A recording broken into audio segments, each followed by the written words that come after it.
અમરેલીથી સમાચાર સામે આવી રહ્યા છે। અમરેલીના રાજુલામાં સફાઈ કામદારોની હડતાલનો મામલો સામે આવ્યો। વિવિધ માંગોને લઈને મનપા કચેરી ખાતે ધરણા પર ઉતર્યા હતા। 3 દિવસથી ધરણા પર હોવાથી શહેરમાં સફાઈ કામગીરી ઠપ થઈ છે।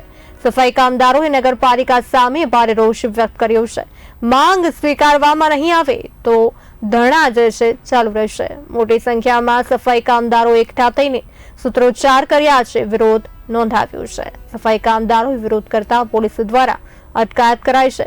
વિરોધ કરનાર 60 જેટલા સફાઈ કામદારોની પોલીસે અટકાયત કરી છે।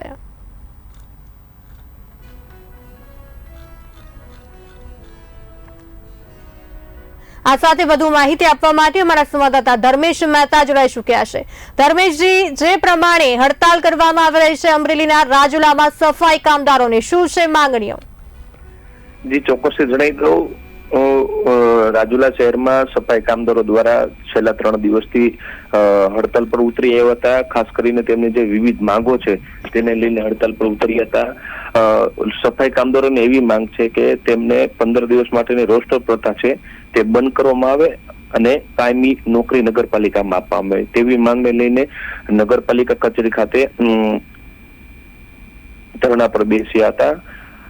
છેલ્લા 3 દિવસથી રાજુલા શહેરના સફાઈ કામદારો ધરણા પર હોવાથી રાજુલા શહેરમાં સફાઈ કામગીરી ઠપ હાલતમાં હતી, પરંતુ આજ રોજ સવારે નગરપાલિકા દ્વારા અન્ય બહારની એજન્સી લાવીને રાજુલા શહેરમાં સફાઈની કામગીરી કરાતા સ્થાનિક સફાઈ કામદારોમાં ભારે રોષ જોવા મળ્યો હતો, જેને લઈને સૂત્રોચ્ચાર સાથે ભારે વિરોધ કર્યો હતો। વિરોધ કરતા પોલીસ દ્વારા 60 જેટલા સફાઈ કામદારોની અટકાયત કરવામાં આવી છે।